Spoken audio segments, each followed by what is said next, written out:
Yep. All right, Fanta, overreaction number 4. Arizona has been exposed. That's not an overreaction. It's a proper reaction. They have been exposed. And what they've shown is a couple of things. Number one, they don't possess a lot of depth. They basically go 16.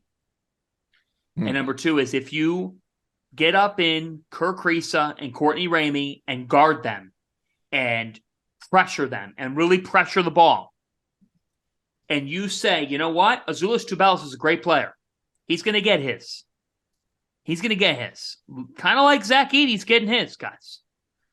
But then you say, defensively, we're going to guard the perimeter like our lives are on the line. That we could take away Arizona. Arizona's guard play is frenetic. As much as we love Kerr Kriisa, and when he's great, he's great. And Headband Kerr is great for college basketball. There's inconsistencies. And it's honestly startling because upon facing Tennessee, after that game, we're sitting there saying there's a reasonable case to make Arizona the best, if not second best team in college basketball at the moment. Because they beat Tennessee's great defense. But now what? Now what? Just 61 points against Washington State. They could have very well lost to Washington. They score 70 points in that game. By their standards, that's not who they've been. So offensively, this team is struggling. And I think it goes back to the fact that, at the end of the day, Ramey's transferring for a reason. He's a quality player.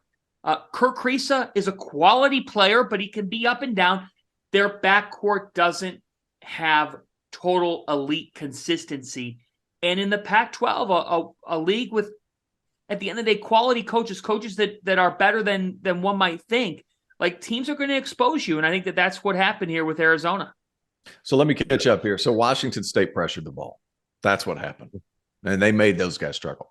You look at whenever you guard big teams, a lot of guys, the first thought they do is, hey, we're going to back off a little bit. Yep. We're going to try to protect the pass into the paint. Well, if you look at recent memory, just 2 games that stand out to me, for example, Washington State, Arizona, you pressure the guards. You pressure the guards like crazy. Those post players do their best to push out post players to make them operate one dribble more out from the paint. Yes. Just one dribble. Your efficiency goes down drastically. Just one more dribble further out away from the paint. Who's another team that just lost with a really good big man? They just won their next game. Purdue and Rutgers. Purdue and Rutgers. What does Rutgers do? They pressure the hell out of your guards. Pressure the hell out of your guards, and they're exceedingly physical. They made Zach Edey catch that ball 2-3 feet further out, and what that does, that adds a dribble. Your efficiency goes down.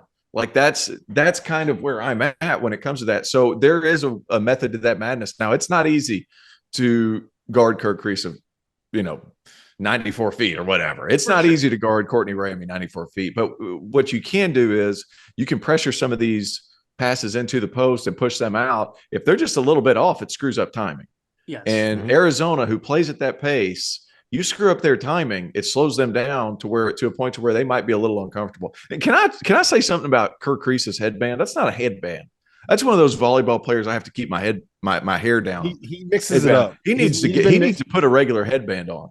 That you think that's the problem? Is he's going with that's what it is. He's going with the cheerleader headband. He told me the thicker headband is too hot. So he has to go with the smaller headband because he sweats a little too much. And then so he's just keeping this little cheerleader headband to keep up appearances with the headband curve shirt. I guess so. The one thing that I will change the design of that shirt and give him a little shoestring around his head. The one thing I will add to that is so much of what Arizona gets is when they're running the floor. I don't know if you would necessarily call it transition, but it's running the floor, right? It's big guys beating each other down the floor. The easiest way to get those opportunities is getting stops and getting the ball out, because when you got to take the ball through the net and take it out of bounds and inbound it, it just adds another step, adds another second, makes it that much easier for the defense to get back. The last 3 games prior to the Arizona State game, Arizona led the nation in field goal percentage, right? Led the nation. The last 3 games, they have shot under 40% from the floor, 38% against Arizona State, 36% against Washington, 32% against Washington State. So part of the issues that they're having offensively is because they're not getting stops and they're not getting the easy buckets. And we don't get out and run. That's one thing that'll stop you. Coming up here, Fanta,